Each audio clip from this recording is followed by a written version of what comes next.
You're watching Thai Nguyen News. I'm Viet Cường. Today's headlines. A summary on the work of the Red Cross Association in Midland and Northern Areas 2012.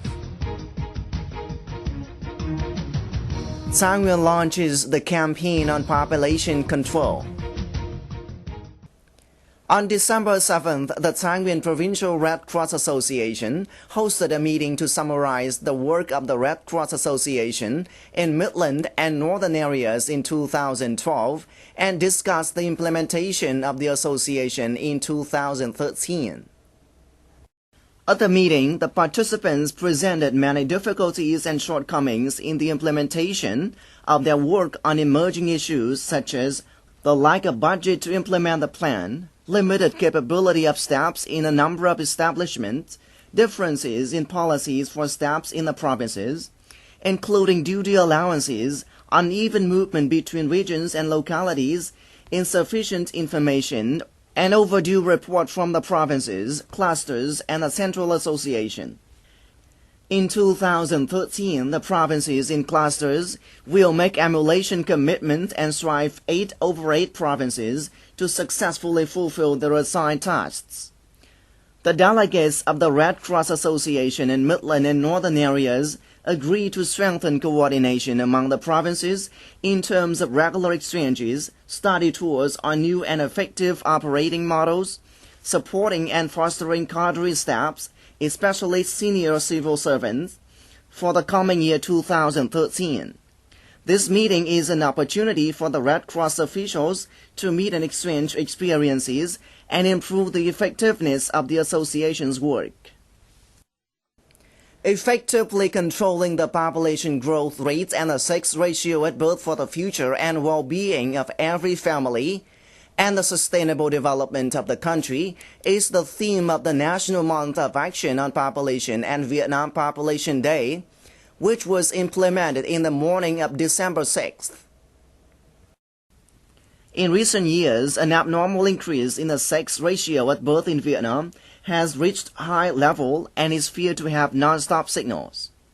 The consequences of the new gender imbalance in the society will soon have a serious effect on every family, the society, and the sustainable development of the country in the next decade.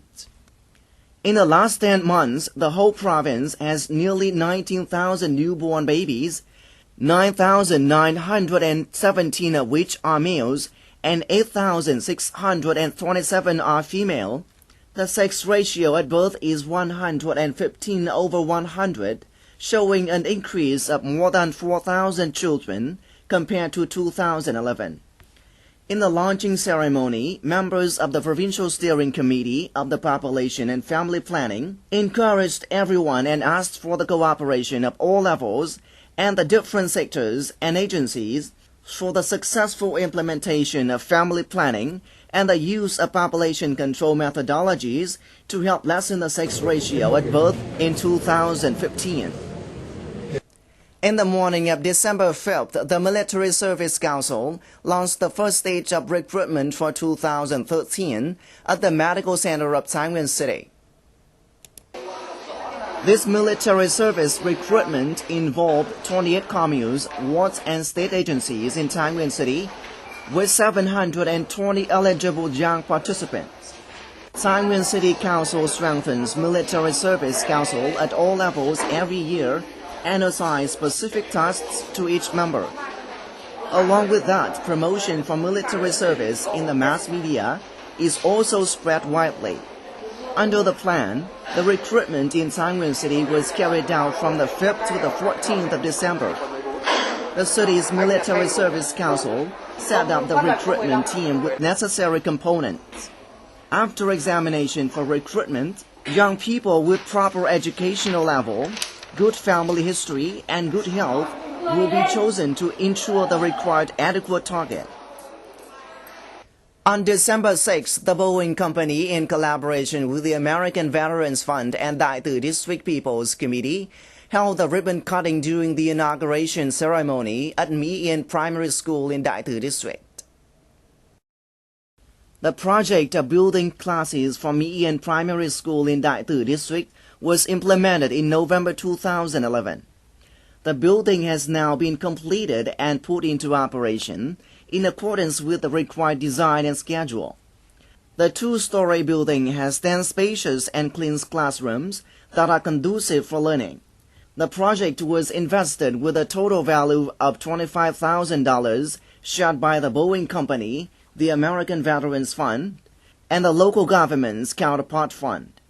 The building of Mian Primary School replaces the previously degraded classroom.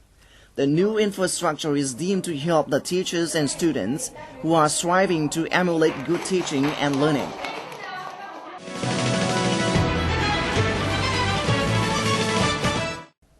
It is a known fact that teaching is a top job, and for the teachers in mountainous and ethnic areas, it is made even tougher that it becomes a burden.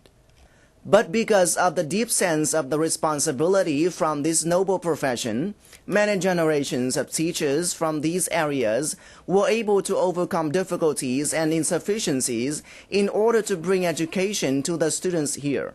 This was recorded in the Highland School divisions of Võ Nhai District by reporters of Thai Nguyen Radio and Television. It took our reporters group almost 1 hour to follow Mrs. Tân, a teacher at K School Division, which belongs to Liên Minh Primary School, Liên Minh Commune, Võ Nhai District. The teachers in this school have become familiar in the school atmosphere with no electricity, no running water, not enough classrooms to accommodate students, and therefore students from various levels of education are put together in the same class. We try to maintain the number of students in the class by motivating and encouraging them. If children leave school, we will ask the teacher to visit their houses to encourage them to come back. For the first and second time, the teacher in charge will go to their home alone, then coordinate with the localities to convince students to come back to class and continue learning. To some teachers like Do Thi Quay, teaching in remote places is a bit of a burden. They cannot go back home every day because of the distance, the difficult traffic, and extreme weather, which means they have to spend a week away from their families. I have a little daughter who receives a little attention from me. I go home once a week, so I miss my family so much, especially my daughter. I have no time to teach my daughter to learn and take care of her regularly. This is a big sacrifice on my part that sometimes I feel like giving up. But when I think of the students and schools here, I realize that my sacrifice is worth it, so I always try my best to teach them well. It's the love and joy of teaching the poor and ethnic minority students that reinforce power, confidence, and boost more energy for mountainous teachers to overcome difficulties. However, the desire to reduce the difficulties of teaching in the highlands is always the concern of anyone who came to the remote areas, especially those who are working in educational sector. And that's the end of the program today. Thanks for your company. Goodbye.